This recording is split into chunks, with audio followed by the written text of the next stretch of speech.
adalah sebuah sistem atau tool yang dapat membantu menyelesaikan masalah pembangunan. Dimulai dari penentuan arah kebijakan serta prioritas penganggaran menggunakan pendekatan kewilayahan yang dikemas secara spasial dan terintegrasi. Penggunaan PESPA Urang dimulai dengan pengajuan tema oleh SKPD yang akan diverifikasi oleh Bapedalitbang.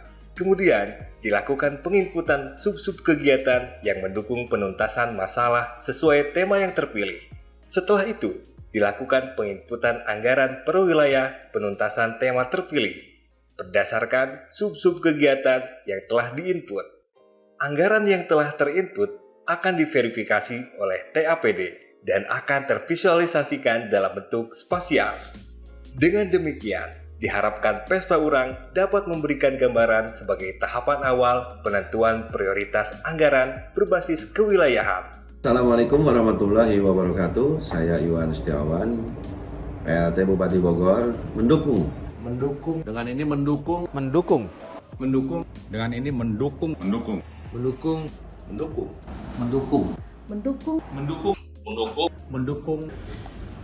Saya mendukung.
Bupati Bogor mengucapkan selamat datang di Geopark Nasional Pongkor, Kabupaten Bogor.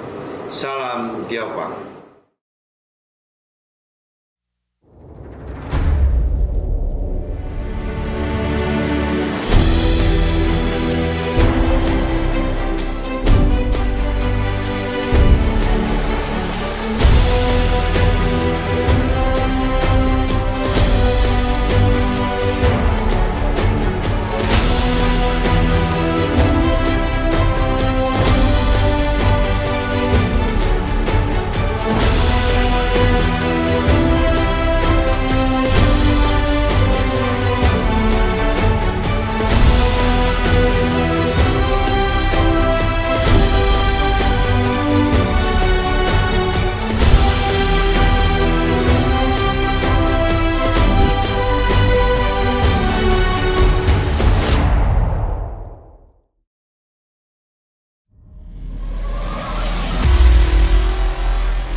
Kabupaten Bogor adalah salah satu kabupaten di Provinsi Jawa Barat yang memiliki warisan sumber daya alam yang melimpah.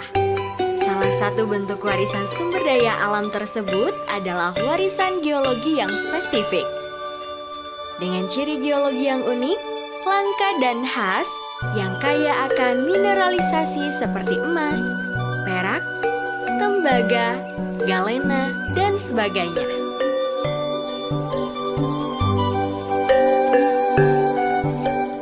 Proses pembentukan geologi di Kabupaten Bogor melahirkan karakter geologi yang sangat kaya. Salah satunya adalah Gunung Pongkor yang berada di Kabupaten Bogor bagian barat.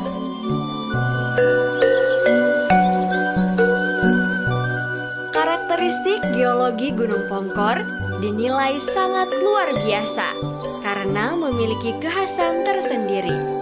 Selain warisan geologi, kawasan ini juga kaya akan warisan arkeologi, ekologi, serta budaya yang wajib dilindungi serta ditingkatkan fungsinya.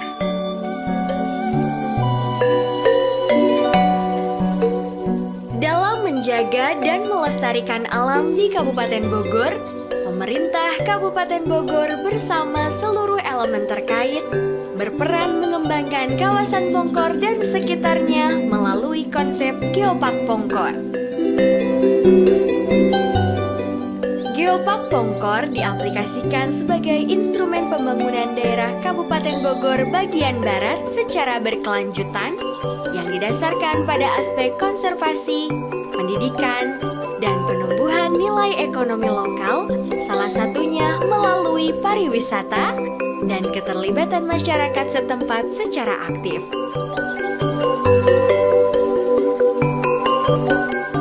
Kini, Geopark Pongkor telah ditetapkan sebagai salah satu geopark nasional. Geopark Pongkor terletak di wilayah barat Kabupaten Bogor,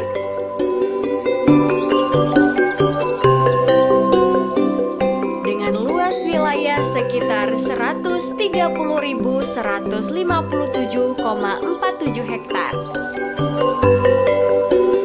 dan mencakup 15 kecamatan, yaitu Kecamatan Taman Sari, Tenjolaya, Pamijahan, Lewiliang, Nanggung, Sukajaya, Jasinga, Cigudeg, Lewisadeng, Cibungbulang, Ciampea, Rumpin, Tenjo, Ciseeng, dan Paru.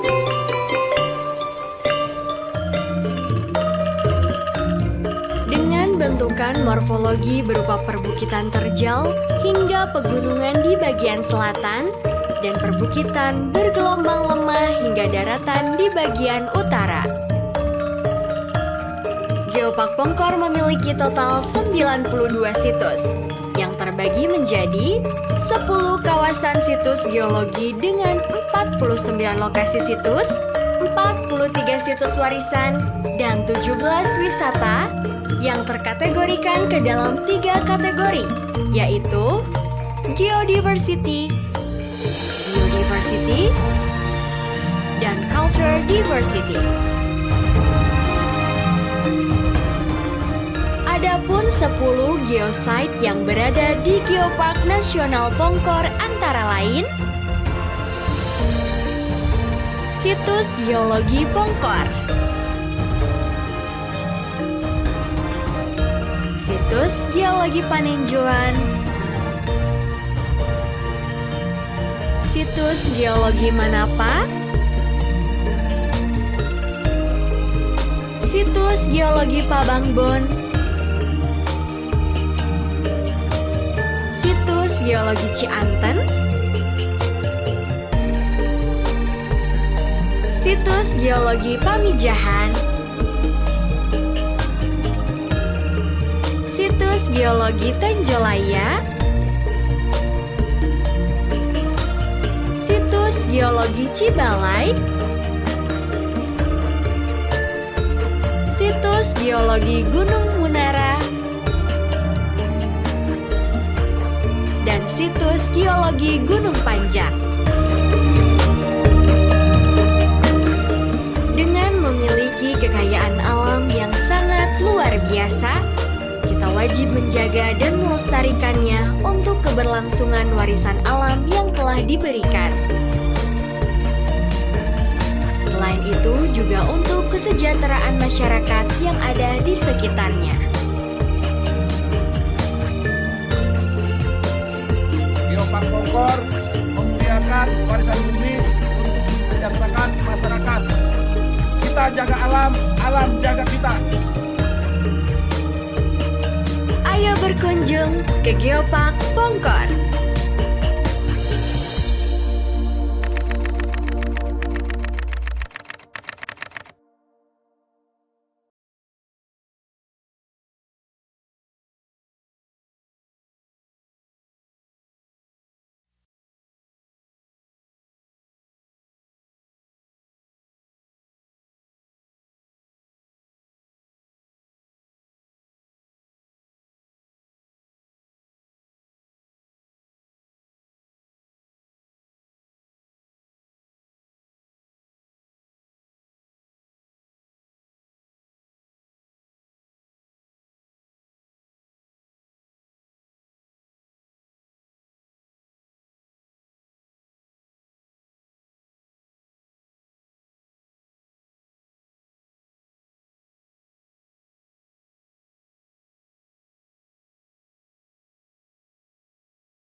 Dalam perjalanan Kabupaten Bogor menuju terwujudnya Kabupaten Bogor termaju, nyaman, dan berkeadaban, inovasi telah menjadi pilar yang menggerakkan perubahan.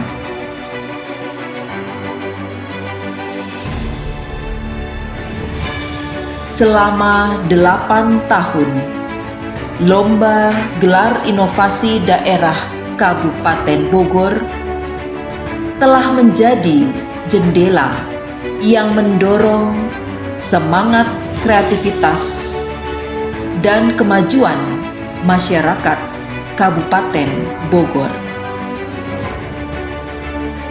Bersama-sama kita merayakan perjalanan yang penuh dengan makna. Setiap inovasi adalah jejak yang ditinggalkan oleh pikiran-pikiran brilian dari para peneliti yang menelusuri pengetahuan baru, hingga masyarakat yang mengubah ide-ide menjadi karya-karya nyata. Semuanya adalah bagian dari narasi perubahan. Berbagai inovasi hadir sebagai solusi untuk perubahan yang lebih baik, lebih mudah, lebih murah, dan lebih berkualitas.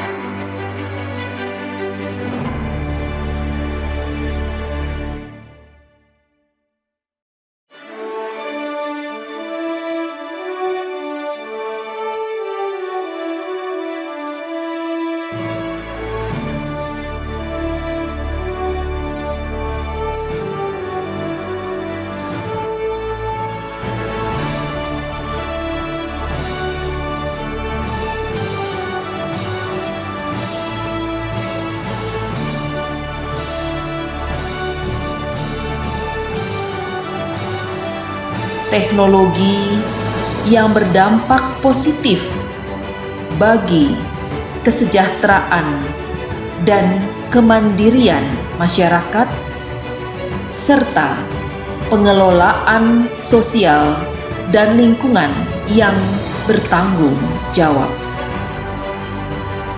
Melalui sinergi pentahelix antara pemerintah, akademisi, media, swasta, dan masyarakat, kami membangun jalan menuju masa depan yang lebih baik, lebih maju, dan lebih cerah. Dalam setiap karya inovasi, dalam setiap penghargaan yang diberikan, terpancar semangat juang dan dedikasi yang tinggi. Lomba Gelar Inovasi Daerah Kabupaten Bogor tidak hanya sekedar kompetisi atau perlombaan biasa, tetapi juga merupakan wadah bagi impian dan harapan masyarakat luas. Semua ini menginspirasi kita untuk terus berkarya.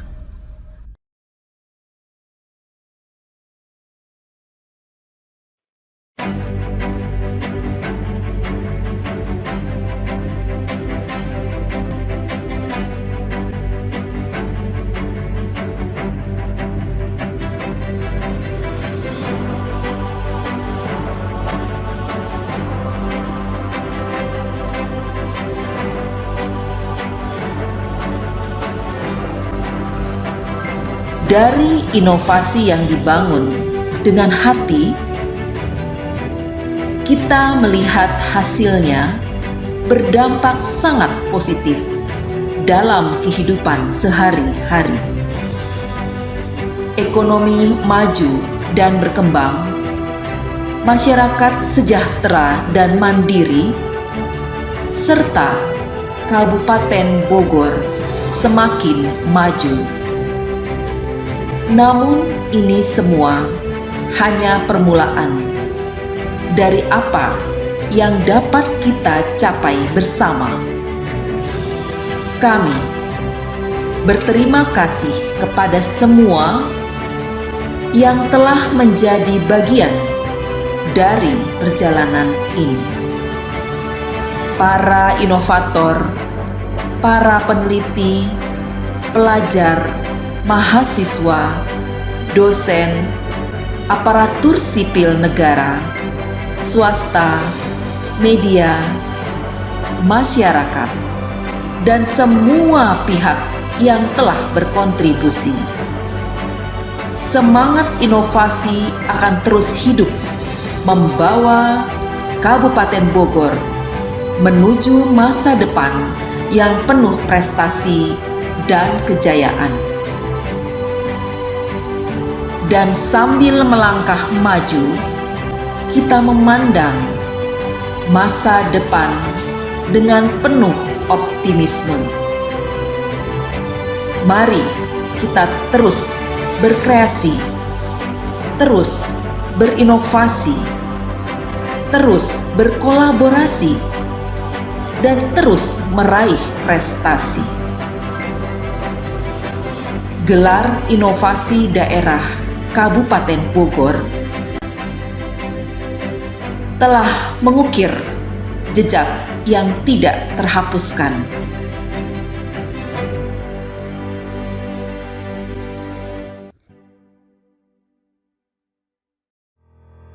Gelar Inovasi Daerah Kabupaten Bogor telah ada sejak tahun 2016 yang diikuti oleh 33 peserta.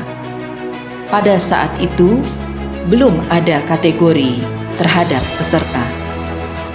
Kemudian pada tahun 2017 diikuti oleh 44 peserta, dan kemudian pada tahun 2018 diikuti oleh 77 peserta. Dan pada tahun 2019 diikuti oleh 122 peserta. Kemudian meningkat pada tahun 2020 menjadi 139 peserta, dan pada tahun 2021 menjadi 219 peserta, dan tahun 2022 yang lalu menjadi 221 peserta dengan 10 kategori.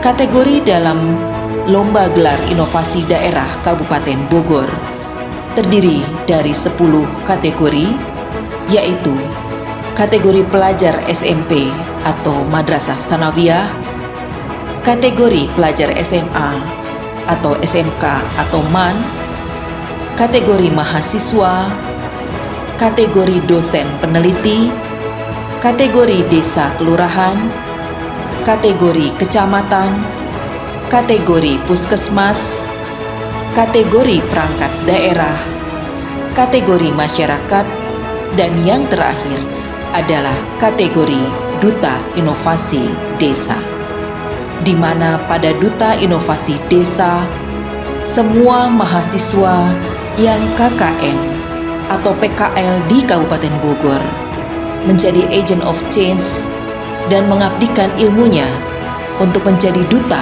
inovasi bagi masyarakat Kabupaten Bogor.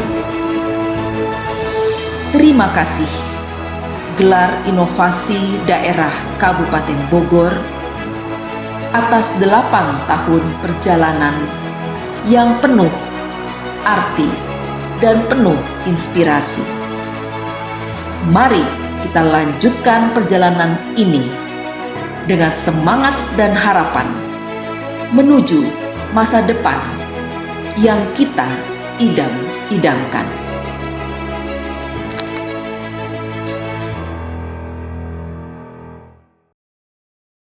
Alhamdulillah, Kabupaten Bogor kembali mendapatkan penghargaan di ajang Innovative Government Award tahun 2022 sebagai Kabupaten Terinovatif kedua se-Indonesia.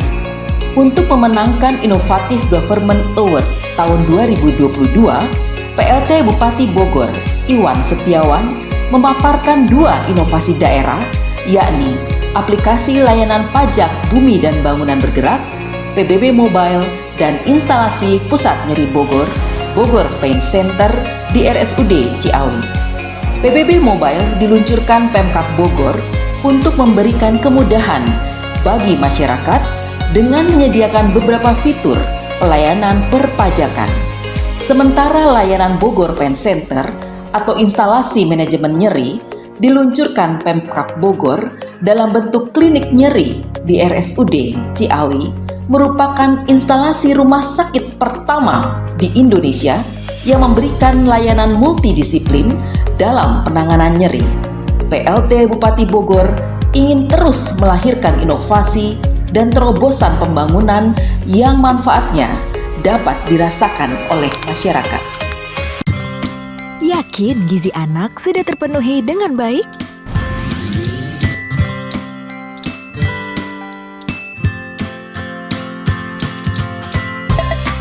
Apakah ibu memperhatikan menu makanan pada saat hamil?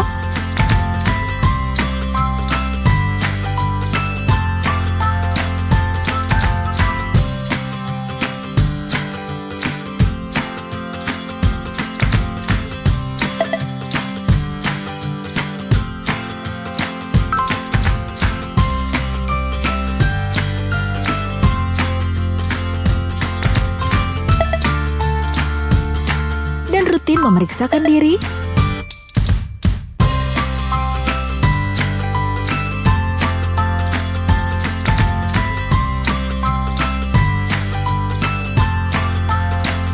Lalu, apakah ibu melakukan IMD ketika bayi baru lahir? Serta memberikan ASI eksklusif 6 bulan kepada buah hati?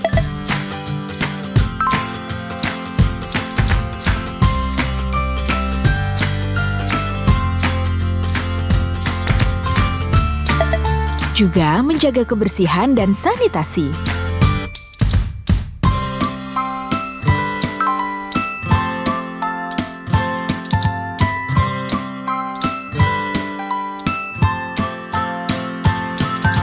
Tak lupa rutin melakukan imunisasi kepada buah hati.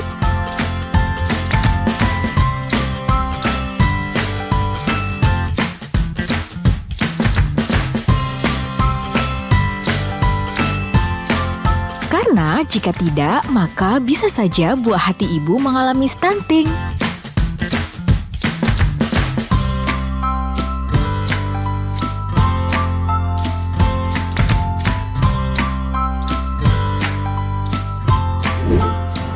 Cegah stunting itu penting.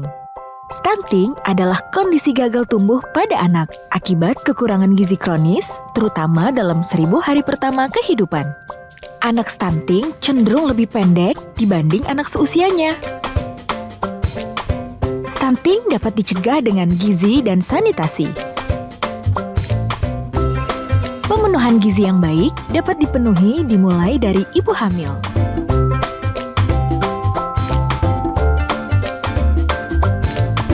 Lakukan inisiasi menyusu dini. ASI makanan terbaik bayi. Mengandung zat gizi yang lengkap yang dibutuhkan bayi, lebih hemat, lebih sehat, anak cerdas. Mulai usia 6 bulan, bayi diberi makanan pendamping ASI. Lanjutkan pemberian ASI sampai usia 2 tahun atau lebih.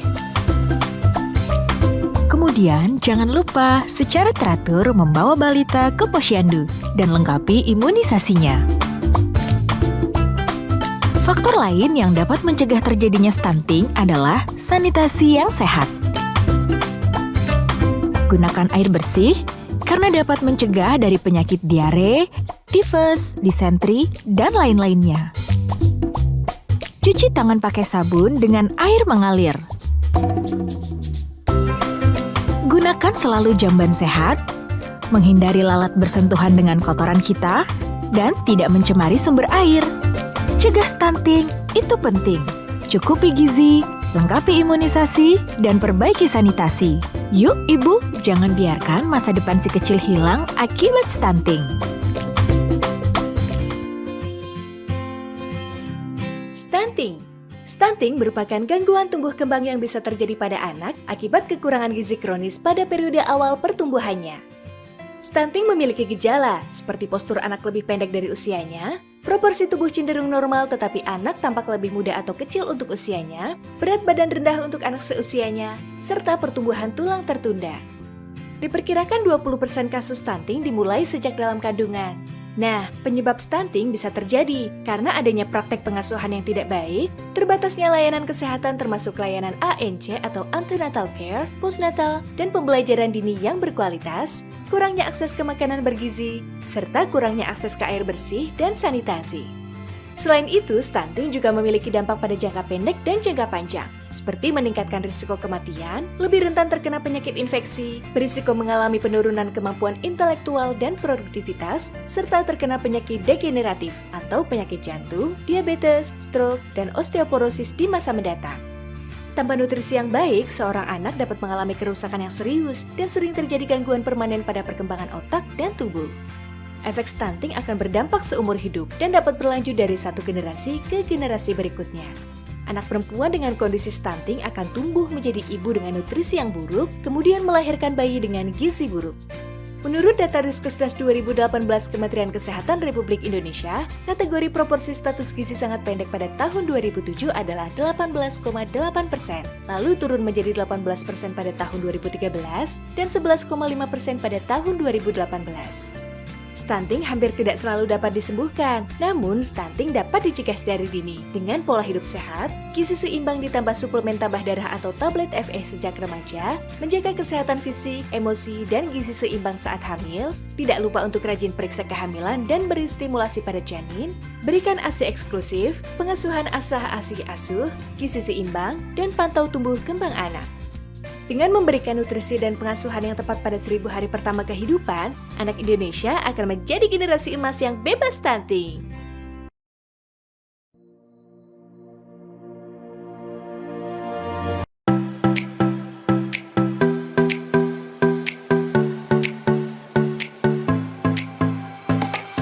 Intinya saya minta aplikasi SKPD juga yang tidak. Yang dikirim di sini yang sudah melek IT ya. Nah, saya ingin APBD ini bermanfaat, ada output, ada outcome.